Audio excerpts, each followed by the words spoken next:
Hello. Hello. How do I sound? Great. You sound great. You look great. You're done. Great. Mission accomplished. 50 minutes. Yeah. So congrats on the book being published. And thanks. You know, what did we link to? We linked to the New Yorker piece, which we wrote out a little. And something today. It's been an orgy of self-promotion, all right. Yeah. All right, give me a second. I got to collect up a few things around here. Yeah, sure.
Hello. Hi. Hi. Nice to see you again. How you doing? What's going on there? Oh, end of a day. So we're getting ready for this event, There's Dan is putting stuff together somewhere. He was here. Yeah. How's your shop? How's the weather out there? Probably too warm. Oh, it is. Yeah, is that true? Yeah, we had that deep freeze in December, and it's since the beginning of the year, it's been close to 40 or higher every day. It's very unusual. No snow cover, no snow cover in Madison.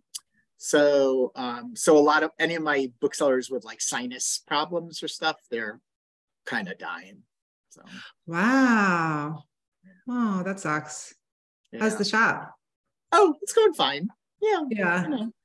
Everything about this pre-COVID except for more anxiety, Oh, really? I think so. Booksellers, everybody's just always a little more kind of nervous. And, yeah.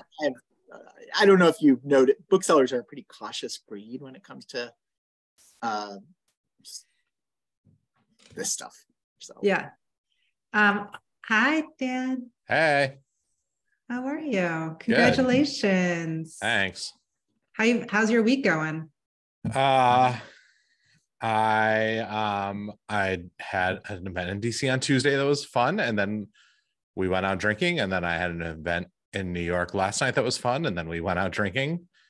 So we're not going out drinking, so no, but I have brought my drink with me. I also have Cheers. a drink. So remember, this is like the fact that you had 2 events is really remarkable in person. Oh, yeah. I think I had 2 also a year ago. Yeah. That's good. No, are you going to do more after delighted. This? What's that? Are you doing more after this? Mm-mm. I'm doing LA Times Book Festival in April. But that's it. Huh. Cool. You don't need anything else. I certainly don't want to do anything else. So I'm delighted. Really? You don't want to do like festivals in the fall or anything like that? Like Texas Book Festival? I don't know. That seems like it would probably be fun, but also my kid is graduating from high school and going to college, and where are they going to go? Beats her, beats us. We don't know. That is also the case with my niece. We're waiting to see where she's going to end up going. Yes, she should hear from more schools in the next month or so, but that won't resolve anything. Where does she want to go?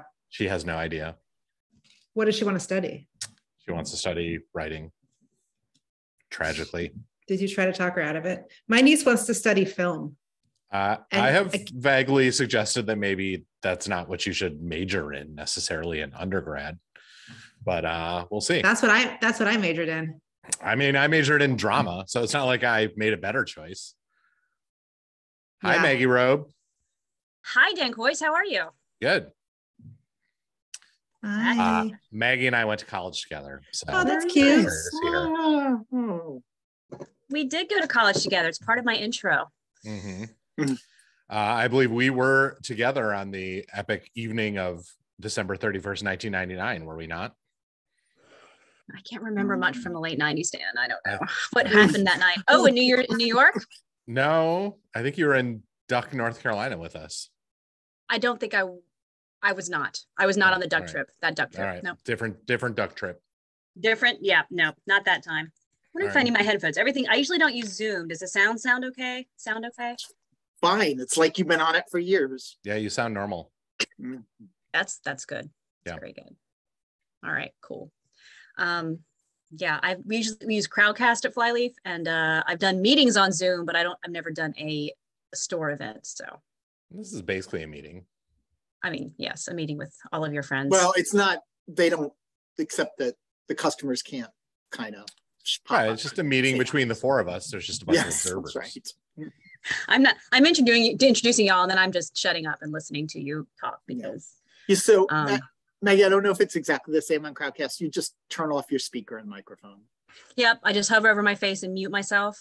Do you want me to mute and also stop your video? Stop your video, so it's just them. Okay. Yep, I can do that. Yeah. So there's the thing right in your screen, but that for some reason that sometimes seems to be hard to click. So the better ones are bottom left. There's a mute button and a stop video button. Okay. And then if you know, when it looks like they're wrapping up, if you want to go back on and wave at people, you know, thank people. Do you want me to do that, or do you want to do that? We both do it. We're both doing it together. Why shouldn't we share? If we could virtually hold hands, we would. You know? We'll see how that works. Jazz hands at the end. That's about it. Jami, I'm sure you've done a ton of these. Are you comfortable taking questions from Q&A? She's comfortable but muted. Yes. She's like, all right. It's my one power that I have. Okay. So I'm comfortable. And so some people are comfortable looking at Q&A, but they don't really want to look at chat. If you would prefer everything to be in one place, then I'll just write to the people who do that. That's the question great. in chat and say, please, nobody ever gets mad. They just do it. Yeah. But they do like to ask questions in chat. I don't know why. And I will make sure, Maggie, if you haven't done, well, I'll drop, usually what I do is I drop the book purchase link for both stores in, and I assume are you on the ABA website version? So is it Flyleaf Books? I have the indie commerce platform. Yeah. Yeah. Okay. Yeah. So it's just, so I don't have to think about it, because I just have flyleafbooks.com/book/ISBN and just kind of duplicate it and change it to yours. Okay. And the idea here is basically half an hour max plus some questions. They tend to go a little longer, but it's, you know, when you get bored, then you stop. Well, I would never get bored of Jami being fascinating at me, but others may get bored. I will say, I mean, you're a first week event, which means you're going to know more people on it, so they're more likely to ask questions. Once you get, for some reason, I don't know if Maggie's had the same experience, but after the launch thing where, you know, when it's just a regular event, far fewer questions than in person. And the good side is no speeches. So, because you just don't pick them. Yeah. No one's allowed to just present a comment. Well, they can't, because you're looking at the questions and you're like, that's a stupid question. I'm not asking that. Yeah, that is nice about the virtual. And as soon as we came back to in person, where somebody stood up and gave a speech, we're like, oh, I never want an in-person event again. Sometimes the authors don't allow questions. My friend Tori had a book event a couple weeks ago, and the first guy who came up to the mic did a long comment, and I went up to the mic after him and I said, "Hey Tori, I got more of a question than a comment, and then I asked her a question, and it worked." The guy slunk away. It's like school visits with, like, you know, second graders, and the author's like, time for questions, and the librarian has to say it begins why, who, what, when, where. That's a question, folks. They have to like prep them. That's actually a great tip. We should give it regular readings. I think so. I think you're absolutely right. But maybe not the other thing that kids do at school events. So how old are you and how much do you make? You don't look like your picture. I would love it if someone asked me in a reading, how old are you and how much do you make? They're like getting down to it. Yeah. I like when the authors actually answer it, and they like give them a scientific, they're like, okay, well, I'm going to explain like the business, and the kid's just like, like, well, I get a percentage and I have to pay all of these people, and then there's the whole production process, and the kid's like, what?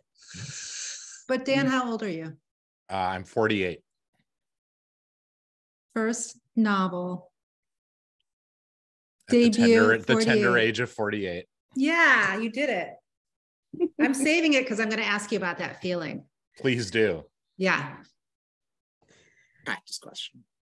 I was surprised to realize this was your first novel when, you know, you mentioned it. It's like, wait, he's not written a novel yet? Mm-mm. I mean, I've written bad novels that weren't published, that were so bad they couldn't even be my MFA thesis.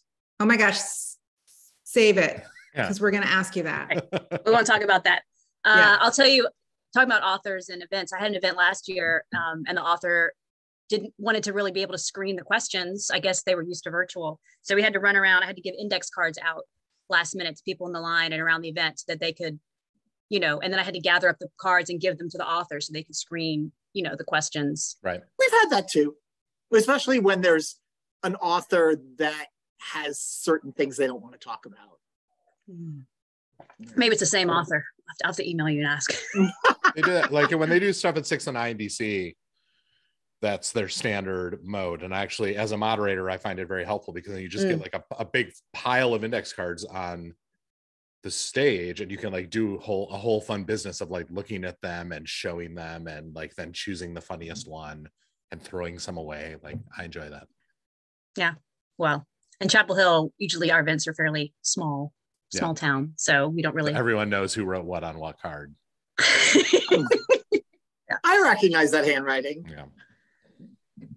That's our owner's mom. She's always here asking questions. Always asking questions. Well, great. I just got back from New Zealand, Dan. You did? Yep. Not yesterday or anything, 2 weeks ago, but we were there for Christmas. Is your daughter still like, was she keen? Did she make it? She wanted to go to college there, right? This is the younger one wants to go to college there. And that is still on the table. We have purchased tickets for the Women's World Cup in Wellington in July. To be determined whether we actually make it. But remind me where your husband's family is? South of Christchurch, agricultural town called Ashburton. But we went to Wellington this past visit. He and I did a couple of days in Wellington, which was nice. Wellington's lovely, windy Wellington. Did you talk just into retiring? Was that you? We're thinking about retiring there. We're thinking about moving there eventually. I don't know. We'll see. No, it's all right. I mean, did you talk Jacinda Ardern into retiring while you were in Wellington? Jacinda, I didn't see her. We went by the Beehive. I hope to see her. But I mean, it's so small. You can just walk all over the Capitol and just wait. And hopefully she comes out of the, and you see them. But yeah, no, I didn't see her in her Prius or whatever it is she drives. That's exactly what she drives. Famously, yes. But yeah, no, it's very sad. It was a bit emotional last night when I heard that, but. A lot of bereft Facebook messages from liberal New Zealand friends. My slightly conservative farmer family will be pleased because they think she's good in a crisis, but not so much good with the actual, governing the country. And they're not going to get anyone they like better. No. But yeah, we'll see. We'll see if we get there in July. I think it would be really fun. Summers are a little crazy, and also it seems slightly insane to spend all the money and time to go to New Zealand in the winter there. My family went for the winter. I didn't go last summer. They went for the first time. My kids, they had never been in the winter. Were you there in the winter or the summer? We were there in the summer. Yeah. So my husband, and even that was like shitty. Totally. Like I joke with my husband every time there's like a crappy day in America, like weather-wise, I'm like, oh, it's like a beautiful New Zealand summer's day. That's our running joke in our house. And so he was really worried because he hadn't lived in a winter in like 20 years there, and the kids were freezing because the house had no central heating. And, they had to like wear blankets, snugglies all the time in my in-laws' house. And my daughter doesn't want to go back. My son liked it, but my daughter was like, oh my God, it was so cold. So the idea of being there at that time, but then also going to an outdoor sporting event seems insane. Just get your beer coat on. I guess your kids can't do that. I mean, in New Zealand, maybe. Hot chocolate. Lots of hot chocolate. Packers game or something. So, how did your launch event go on Tuesday? It was really nice. Have you been to that store, to Solid State in DC? It's a really nice store on H Street Northeast. I had done several things at Politics and Prose. Jamie, I'm sure you know Politics and Prose very well. But I wanted like my young coworkers and friends to like go to this thing, and they never go to Politics and Prose. They hate the idea of trucking all the way up there. And so I did it downtown, and it was super fun. Cool. It's a cute store. Solid State's really cute. Yeah, I really like that store a lot. I do stuff. I'm really good friends with Hannah at Loyalty. So that's that's a great store too. That's who I do most of my stuff with now. Yeah. That's so nice. All these independent bookstores in DC. When I lived there 20-ish years ago, I guess there was just Politics and Prose and Kramer Books. There was Olson's back then. Olson's, that's right. The Olson's chain. There was one in Northern Virginia, a couple in Northern Virginia, weren't there? Kramer Books is kind of a mess now. It was always a mess. Yeah. It seems like even more of a mess. Yeah. Like new owner, right? And the new owner is weird. And yeah, I don't know. I haven't been there in a year, but that's what I heard. Because I shouldn't talk bad about a bookstore. Sorry. But I will say that when my I love all the other ones. went into DC and was like with friends, and then was like, and I was like, what did you do? And she was like, oh, do you know about this bookstore by DuPont Circle that has like a cafe in it? And I was like, I do know. Do I ever? Yeah. It is an incredible location though. Yeah. Yep. I lived a block from there for 3 or 4 years right after college. It was a great living there, right there. And I spent a lot of time there. Again, can't remember it. Right. It was a long time ago. Innumerable forgotten evenings. Yeah. Yep. But anyway. All right. Well, we're about to go live. So Daniel, I'm going to start the webinar probably since we are ready. I'm going to start things at 5:59. And I'm just going to do a very short introduction, just mention the chat and Q&A and that we're in webinar. And I'm probably not, because it's 2 stores, I'm not going to do upcoming events. Plus, we're not really doing that much in the winter because my other book marketing colleague is on leave trying to finish his novel. So so yeah, I don't have that much. So I'll just say baselbooks.com or flyleafbooks.com to get programs. But if you have something, Maggie, if there's something coming up, this virtual or in person, whatever, that you, or 3 things or 17 things that you want to mention, just mention them. Well, we have a cool thing we're launching tomorrow, but I can't mention it yet. Something. Go do something. Give them a treat. I'll do my next virtual event, which isn't until February. Oh my gosh. Okay, well, I have to look on our calendar. Let me think what's fun that I can mention. Wait, what? You have an embargoed launch of something at Flyleaf Books? I do. Check out noon tomorrow. You'll hear it. I mean, it depends on where your interests lie, but yes. But can you just tell us now? Yeah, just tell us. I haven't gone live yet, and we're going to edit out of the. You don't believe me because you don't really know me, but We're going to edit this out of the recording. Went wrong, Jamie, our owner, would kill me. I don't want to know. I have patience, and one day isn't very long. Yeah, all right, I'm going to start us live if you guys are ready. We're ready. All right. Ready. Hello, everybody. Welcome to a joint virtual event with Flyleaf Books of Chapel Hill and Basel Book Company of Milwaukee. While you are being checked in by our robot ticket takers, I'm just going to let you know that we are on Zoom webinar, so you can see and hear us, but we can't see or hear you. Tonight we have the Q&A function up for folks to ask questions after the conversation. We have chat open as well. Just don't forget to chat to everyone if that's what you want. And note that this is for comments. Please say hi, where you're from. But if you have a question, use the Q&A and I'll write back to you and remind you if you do that. So it is day 5,040 of Boswell being in business. And we're in a bit of a lull for programming. This is our highlight. This is our excitement for the month. But we do have upcoming programs on baselbooks.com. I'll mention our next virtual event for folks who aren't around. It's a book that came out from Pegasus last year that I fell in love with called A Waiter in Paris by Edward Chisholm. We're doing that event with Alliance Française de Milwaukee, and I don't speak French well, so thank you for forgiving me there. And I'll be talking to the author along with Lisa Bedoin of Books and Company of Oconomowoc, and that's why it's called Readings from Oconomowoc. But that pales in comparison to tonight's event, and so I would love to introduce Maggie Rope from Flyleaf Books to say a few words and also introduce tonight's authors. Hello, everyone. Thanks, Daniel, and welcome to Dan, Jamie, and everyone tuning in.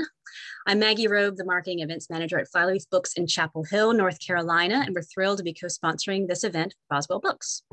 I worked with Dan 25-ish years ago at the Bull's Head Bookshop, UNC's quirky independent bookstore that was the place to be, the best place to be in the 90s, especially if you love books and funny people like Dan. While the Bull's Head, he founded the Youth Angst Society reading series, published a very memorable staff calendar with our mutual friend Claire, and he was the instigator of many other tremendously hilarious antics. I followed his career as it took him to DC and then NYC and back again, with the year in Hawaii thrown in, which made me very jealous at the time in my early 20s. Along the way, he did creative and increasingly more successful writerly things, first blogs, then essays, then books, and he created some children with his wife Alia, and then some podcasts. He scored a book deal to take their family around the world for his very funny memoir, How to Be a Family, which we love to hand sell at Flyleaf. Vintage Contemporaries is his first novel, and the humor and charm that Dan brings to the table is all over this book, and I can say that it is delightful. Jami Attenberg, I don't know you personally, but if you're one of Dan's people, then you're one of my people, and I can say that you are a terrific writer. We have your books for sale at our bookstore, and I highly recommend I Came All This Way to Meet You, which is out now in paperback. Thank you for moderating this conversation, and if folks have any questions, you can put them in the chat, and she will get to them later in the talk. So thank you, Daniel. Hi, Dan's going to read in a second, but I just wanted to say congratulations to Dan. This is his wonderful book, which you can buy. There's links to buy.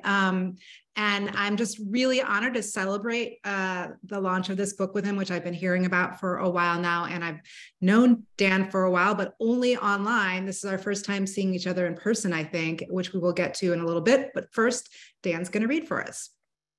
Thank you, Jamie, and thank you, Maggie, and thank you, Daniel. I love Boswell's and I love Flyleaf. They are my two favorite indie bookstores in this country, and so I'm so honored and pleased that they are co-sponsoring this event. I'm going to do a very, very, very short read from a section of the book that takes place in 1993 on the Lower East Side of New York. Our two main characters are, confusingly, Em and Emily, best friends. Emily, our main characters, friendly but a little bit clueless sister and brother-in-law, are in from Wisconsin for one of their first visits ever to New York. And here's what happens. To the Big Apple, Mark said. To my big sister, Em added. Anne-Marie smiled. You know, Emily announced, drying her hair with paper towels, the name the Big Apple comes from a whorehouse. She had their attention and continued happily. Yeah, there was a brothel down in the Bowery in the 1800s. The woman who ran it was named Eve something. She was French, very fancy. She liked to call her girls Eve's Apples. So then when people called New York the Big Apple, it was usually disparaging, the city of whorehouses. I suppose that's not how you meant it. She looked at Mark. Who are you? This is Emily, Em said into the silence of the room, and introduced her sister and her husband. Did you lose your umbrella? She asked. You're drenched. Who the fuck carries an umbrella around? Said Emily. That is fascinating about the Big Apple, Mark said. Where did you read that? Emily shrugged. I've done a lot of research for a piece I'm working on that's about New York history, but that's just a thing that New Yorkers know. It wasn't a thing that Em knew.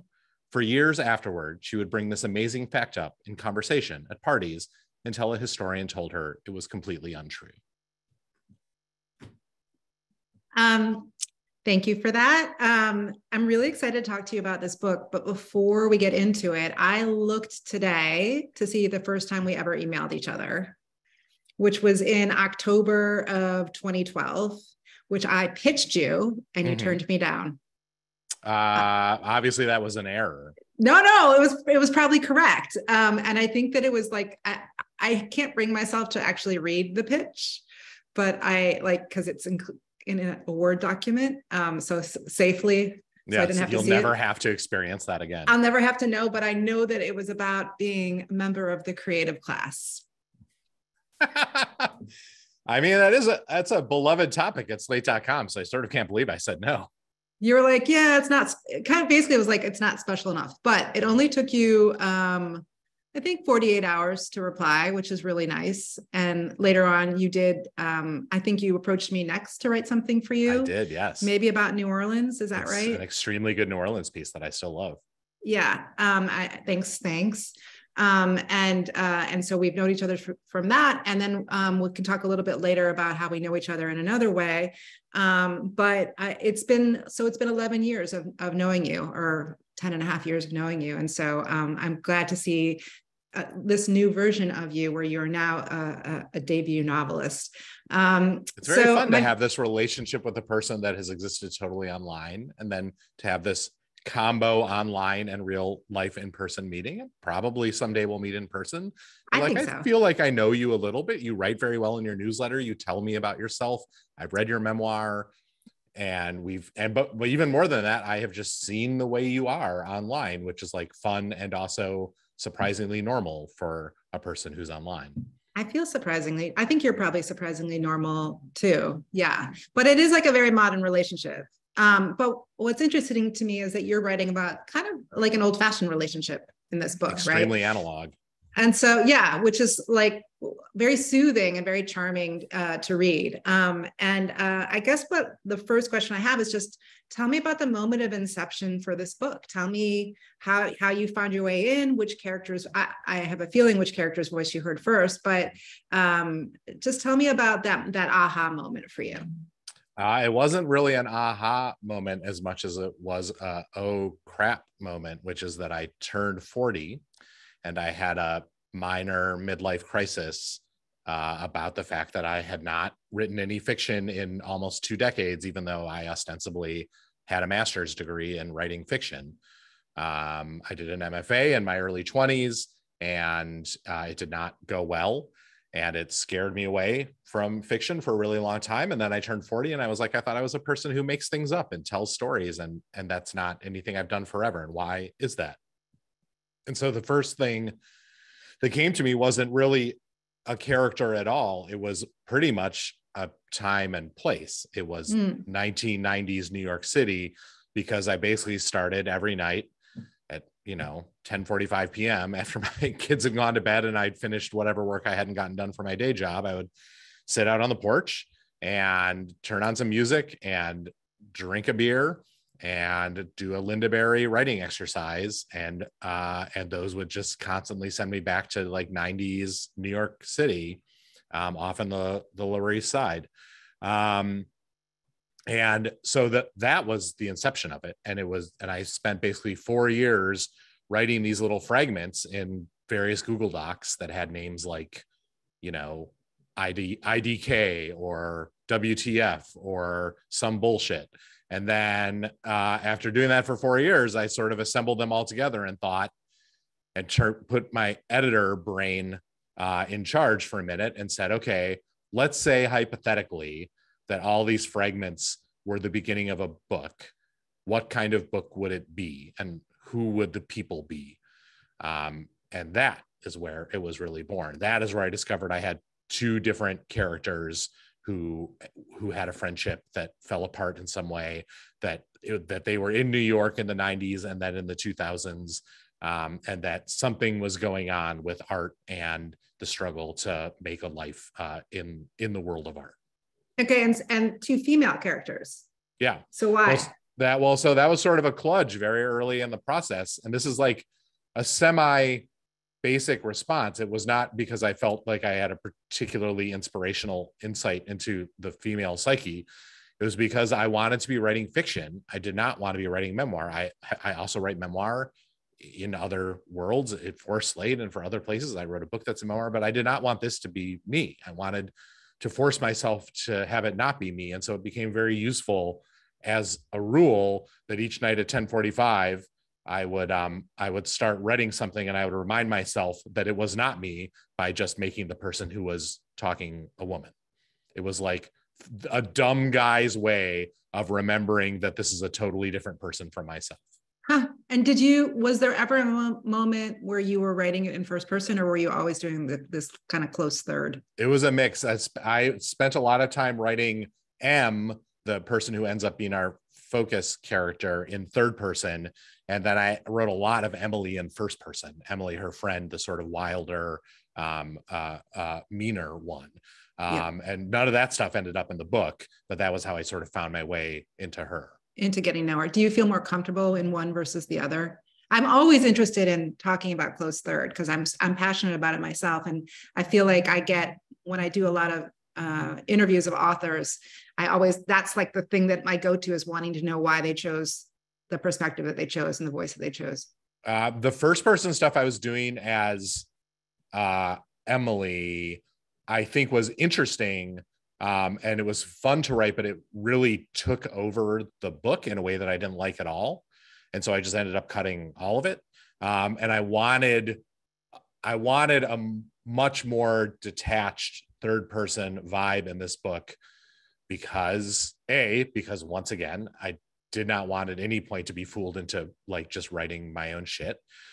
But also I wanted to have this sense that we are attending these characters not only at this moment, but in all the moments of their lives. We're bouncing back and forth in time, and we have a narrator who's, right up with M, and can give that sense of perspective, can lead her down the paths that are useful for her to go down from a, fictional perspective.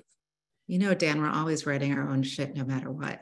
Sure. Yeah. But I didn't want to be like, you didn't want to be so obvious about it. Yeah. Right. Gotcha. Okay. And so can you talk a little bit about, so you're a journalist, a critic, a podcaster, memoirist, you're all of these kinds of things. Can you just tell me a little bit before we get in, because I do want to talk about those aspects of yourself too. Can you just talk to me about what you get out of writing fiction? And besides the fact that you're like, I can't believe I haven't done this yet. And I challenge myself to do this. I challenge myself to be this person. What did you get out of it? How does it fulfill you? Right. There has to be something else, because shame can only get you through like a couple of years, maybe max. I mean, it gets me through every day of my life, honestly, but built my career out of shame. Yeah. No, I found it really satisfying and find it really satisfying to be making stuff up. Like, as a journalist, you are extremely not allowed to do that. You are very constrained by your reporting, by your reading, by what you find out about what you're doing. And I love that restriction when I'm writing journalism, when I'm writing memoir. My memoir, anything I write is usually a fairly reported personal story. Like, it's my memories, but I'm also going back to check them, sort of David Carr style. But I just loved being able to, at any given night say, I want to know what happens when I put these characters in the Strand, or I want to know what happens when I put these characters in a squat or wherever. I really loved that freedom, maybe reflecting the kind of kaleidoscopic way that the book itself was initially written. I love that I wasn't bound to anything. That was very freeing to someone who's bound by stuff a lot. I do think that there are, I think, at least two characters that are based on real people, though, in this book, right? There's a Laurie Colwyn-esque character, and then I think even the designer, the book designer. There's an actual Lorraine Louis, yes, the designer of Vintage Contemporaries. This is who you wrote about in the New Yorker this week, which we will also get to in a second. And so how did you, and I've also written about my book, St. Maisie, I wrote about somebody that I was kind of inspired by them, and they're a real life person. And then I took the leap to fictionalize them. How responsible did you feel towards them? How did you, how much research did you decide to do before you just decided you were just going to like take the leap? Talk about that a little bit, because I feel like anybody who it's of interest to anyone who might be writing something that's kind of historical fiction, which this is. Yeah. This is, the 90s are now history. As you said, there's two characters who are sort of touched by reality in this book. And one of them is the sort of the third person in the friend triangle that makes up the core of the story, who's an older woman named Lucy. By older, I mean when the Emilys are in their 20s, Lucy is in her 40s. She's a friend of M's mom from college, who has written a couple of novels. And as many people who work in book publishing do, M gets set up with her in a kind of like literary Yenta type situation, and discovers, in fact, that she likes her book and thinks as an agent's assistant, she maybe can even sell that book. And she is inspired by Laurie Colwin, a writer who I really love and who particularly was a kind of guiding light for this book, because I wanted to write a book. If I was going to be writing a book at 10:45 every night and trying to wake up happy the next day, I just wanted to write something that was about being happy and just generally like not miserable and depressing and not even particularly complicated, but was just like fun, because I wanted to be having fun while I was doing it. And with that character, because I didn't want to write Laurie Colwin, I didn't think that was fair to someone who is like who really has an enormous literary profile and whose books are crucially important to so many people. I did basically no research at all on her. I had read everything.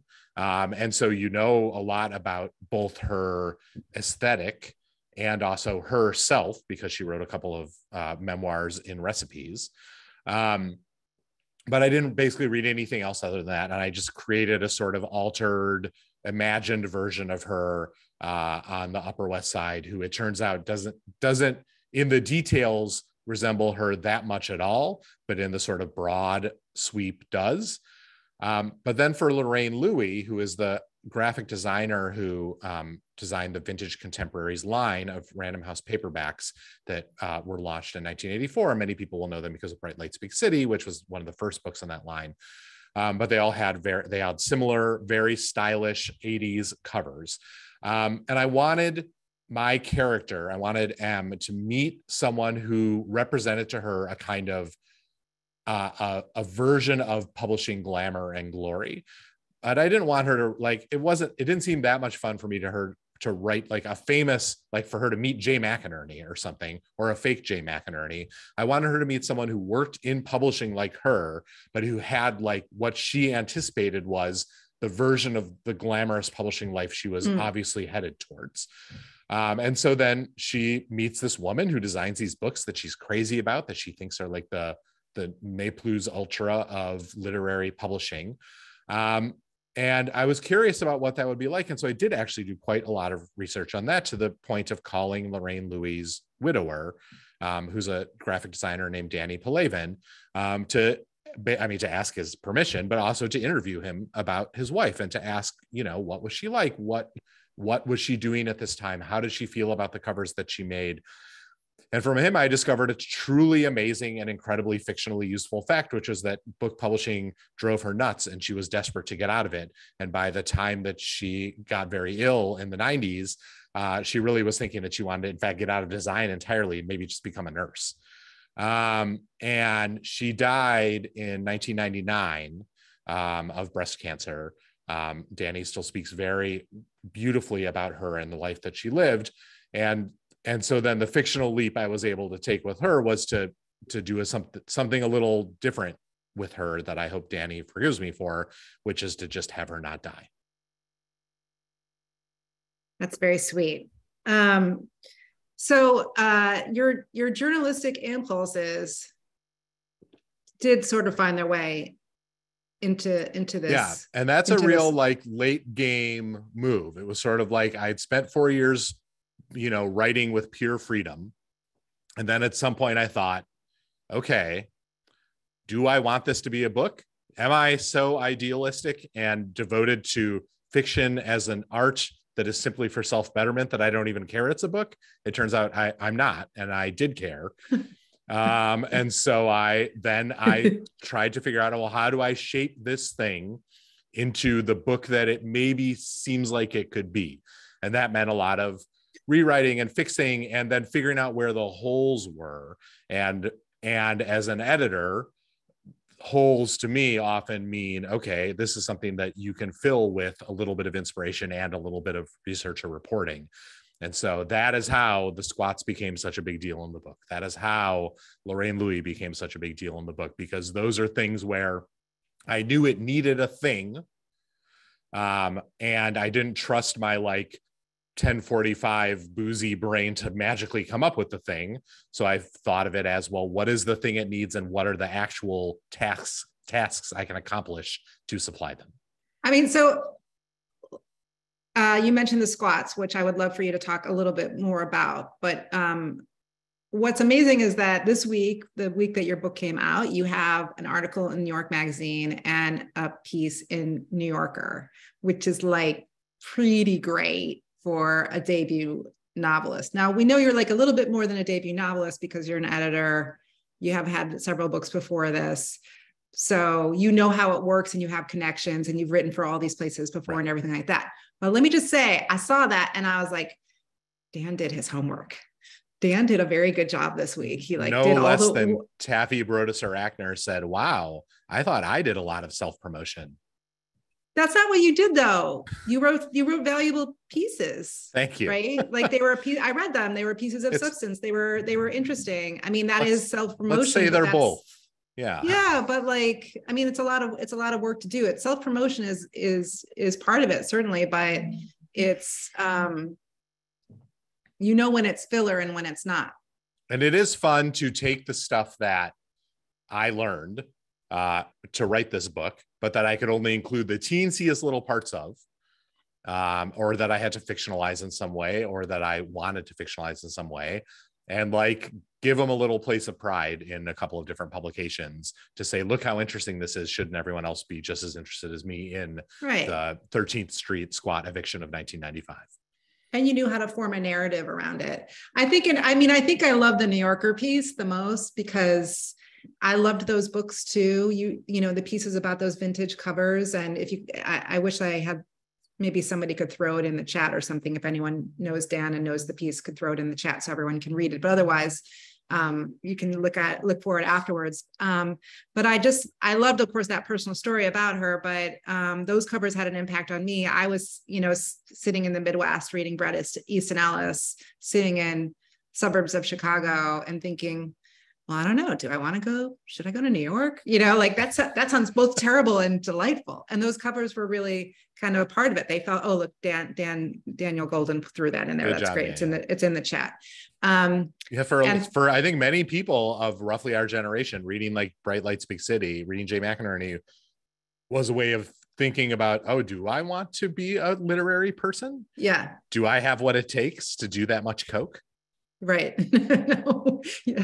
Sadly, yes. But that does not mean that's not what you need to do in order to be a writer. Don't do drugs, kids.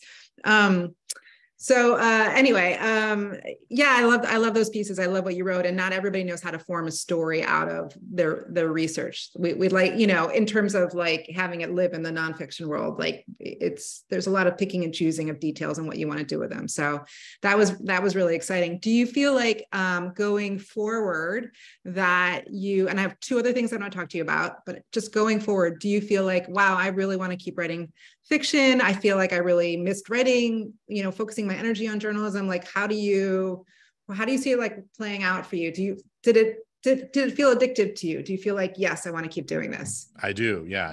And I am. And so I'm deep into another thing now. I'm happy to say that I like and am excited about, and was born in a similar way, but happily was what has not been as stupid of a process. So I'm hopeful that it will not in the end take 8 years between having the crisis and publishing the book the way that it did for this one. Thinking of a more normal, reasonable, like 3 to 4 year span. Right.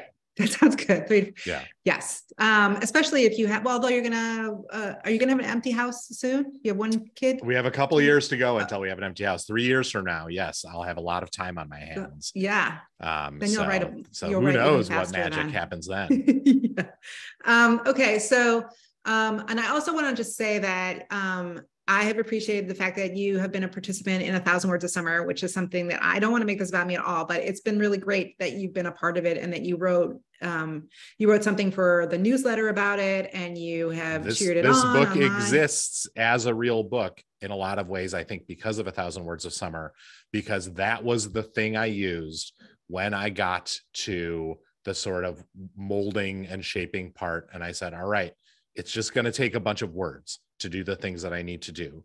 I need like a spur to make me write those words, even though it's not going to be like free and beautiful and just a bunch of Linda Berry hoo-ha. I like need something to kick my ass and make me do it. And doing 100 words, I believe in the summer of 2020, 2020, the first pandemic summer, when Slate.com, the website that I work for, had somehow managed to gently bend the unemployment laws of Washington, D.C. to allow a bunch of people to take unemployment so that Slate didn't have to pay them, so that they wouldn't have to lay a bunch of us off during the pandemic downturn. So I suddenly had more free time than I expected. And so I used that 100,000 words of summer to create basically all of the material that turned it from a bunch of random crap into a real actual book. And I was so grateful for that. That's and for good. what you emailed out, and for like the little community that you've created. Anyone who is listening to this or watching this, who is looking for a way to sort of kickstart the thing you wish you were writing, I really recommend 1,000 Words a Summer, Jami's newsletter, and also magical writing program. My magical imaginary. It's magical because it's imaginary. It's all made up. But also, I wanted to say, I think it's great also for people who don't even have anything that they want to do, but they just feel like they want to like experiment a little bit or explore writing. That is always like the most touchy. I've been working on this 1,000 Words book now for since the summer, and it's almost done. And the thing about it that I've really enjoyed looking at all these contributors, contributing letters, and like the new stuff that I've written for is like, it's just really about encouraging people to put their thoughts down on paper more than anything else. I mean, in that way, it's very similar, and I think very much in the spirit of Linda Berry's teaching, which I've referred to a lot, but which truly is about finding a way to say things that you want to say, and worrying later about how they fit into your vision of yourself as a writer or not a writer. And so I like both of these ideas of ways to get yourself working a lot, and I find them very simpatico. Yeah. But I think maybe mine is more about the accrual of words.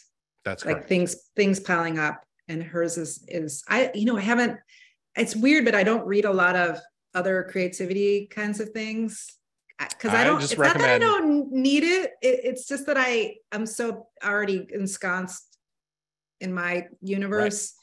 Right. But people mention Linda Berry to me the most and then like maybe like Bird by Bird and stuff like that. I'm sure whatever works, man. Right. Whatever works. Okay, I have two more things I'm going to ask you about. We're at 6:30 now, I think, so we have a little bit more time. The first thing I want to ask you about is you went to the HarperCollins strike. I sure did. I got to picket outside the News Corp building. It was very exciting. I felt like I was picketing at the gates of hell. Yes. Oh, yeah. So for those who are watching who maybe do not know about this, my book is published by HarperCollins. Mine also. Yes. Oh, yes, that's right. Yes. And I have loved my experience with HarperCollins in every way but one. But the but one is a big one, which is that since November, about 200 junior employees of HarperCollins have been on strike. It's the only unionized one of the big 5. Are there now 5 publishing houses? 4, soon to be 3. Who can say? Of the big New York publishing houses, it's the only one that has a union, and they've been working without a contract for quite some time. They went on strike in November. Since they went on strike 51 days ago, the company has refused to even come to the bargaining table. And I find that really upsetting and frustrating, because I'm a union member, because I really believe in paying people what they deserve, but also because a lot of this book is about working and publishing as a young person and feeling exploited, and then working and publishing as an older person, and realizing the ways that you are in some way responsible for the exploitation of other people. And so it's a real bummer to me that this is still going on. So I just urge anyone who is watching this, who does not know about this, to read about the strike, to maybe support the strike fund if you're a supporter of organized labor, or of just people who work on books getting paid what they deserve.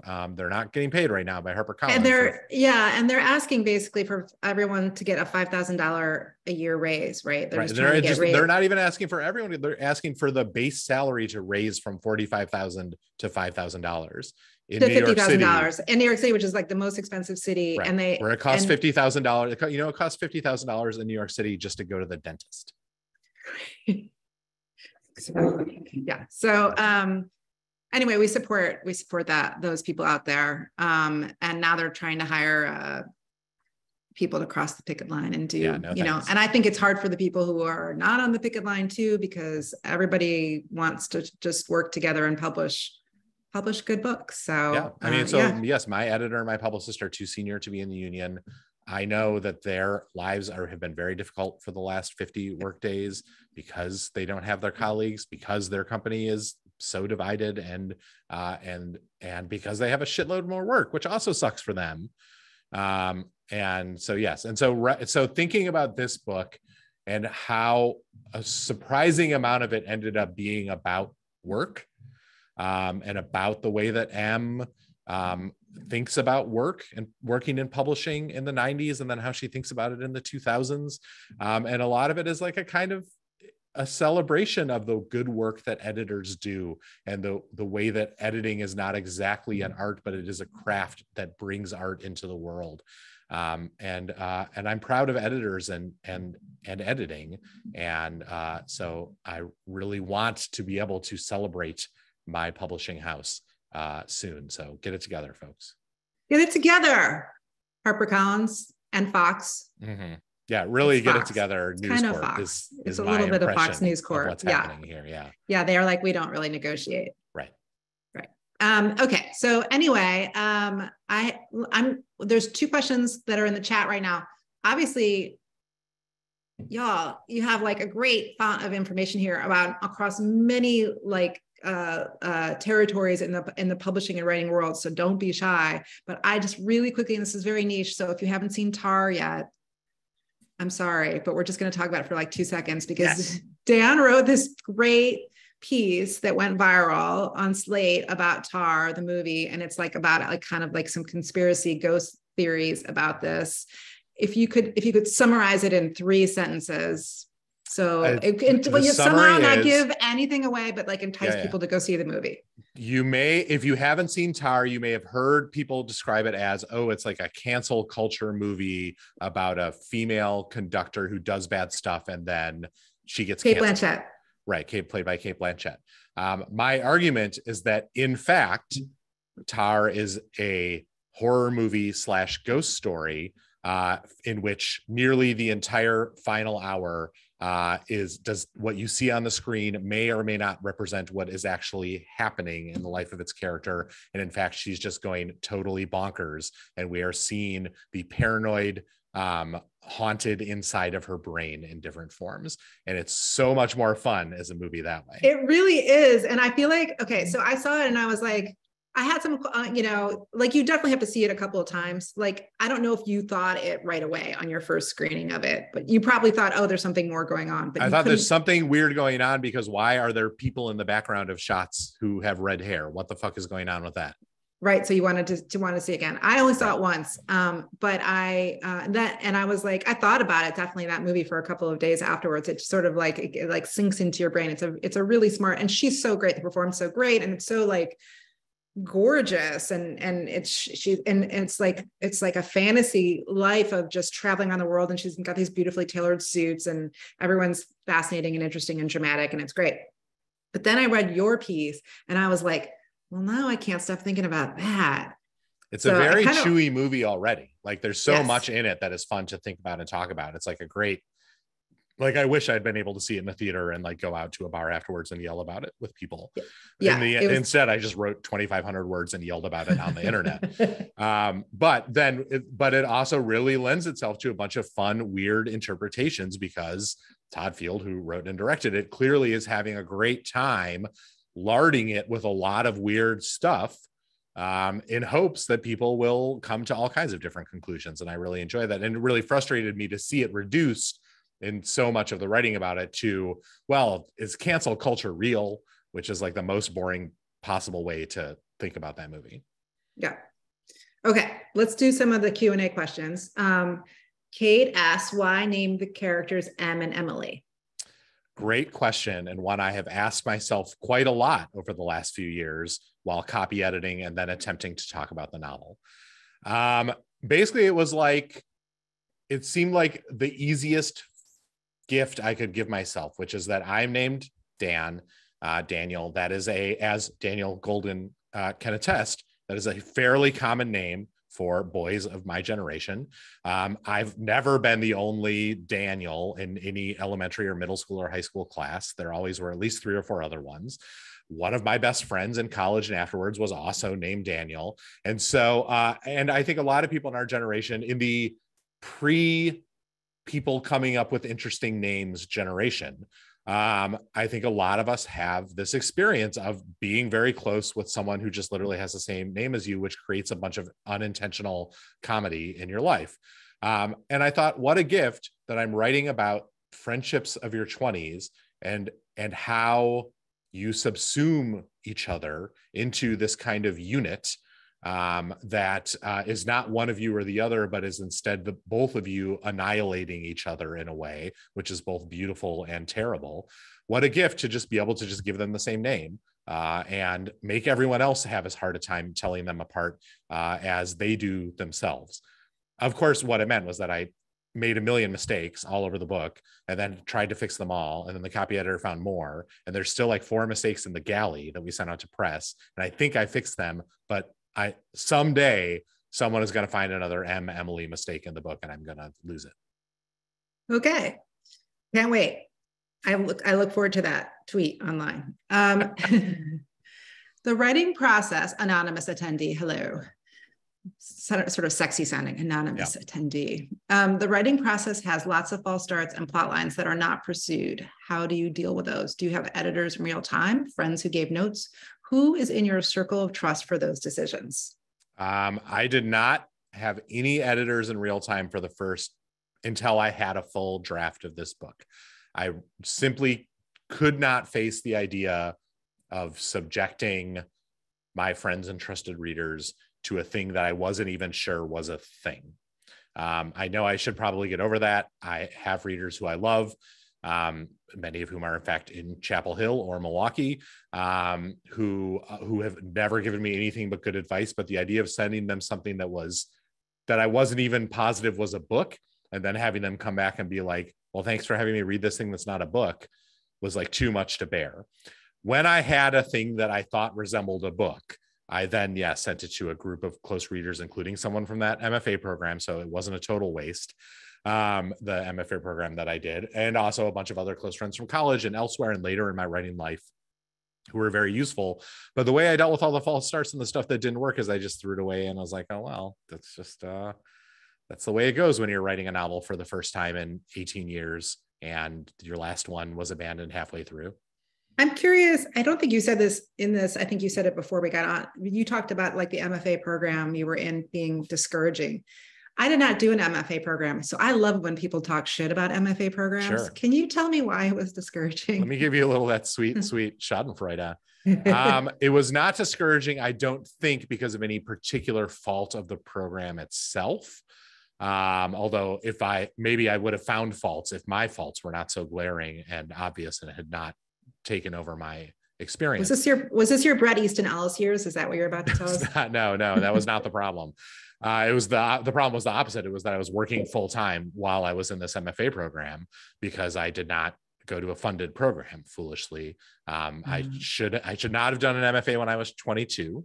I wasn't ready. I didn't have enough to write about. I didn't have a good enough sense of what a kind of book I would even want to write. All I knew was that I wanted to be an author.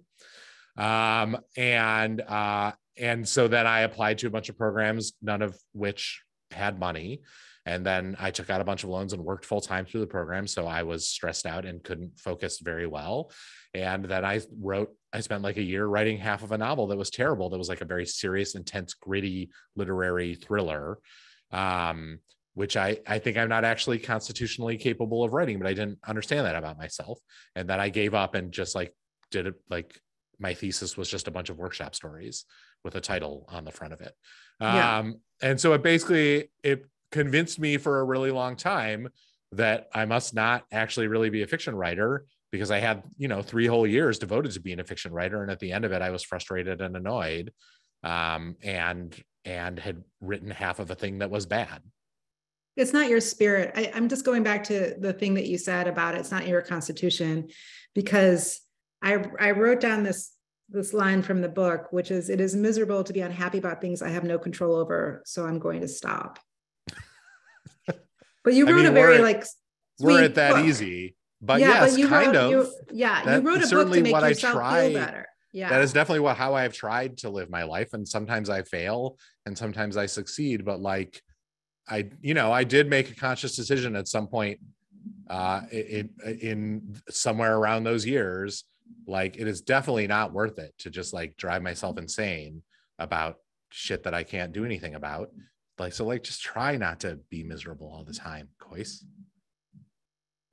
That's really great wisdom there. Try not to be miserable all the time. Not to be fucking miserable. Okay, I want to end on that note, but I see that there's somebody who wants to ask you one really specific question, which is, will there ever be a Slate Authority podcast season 3?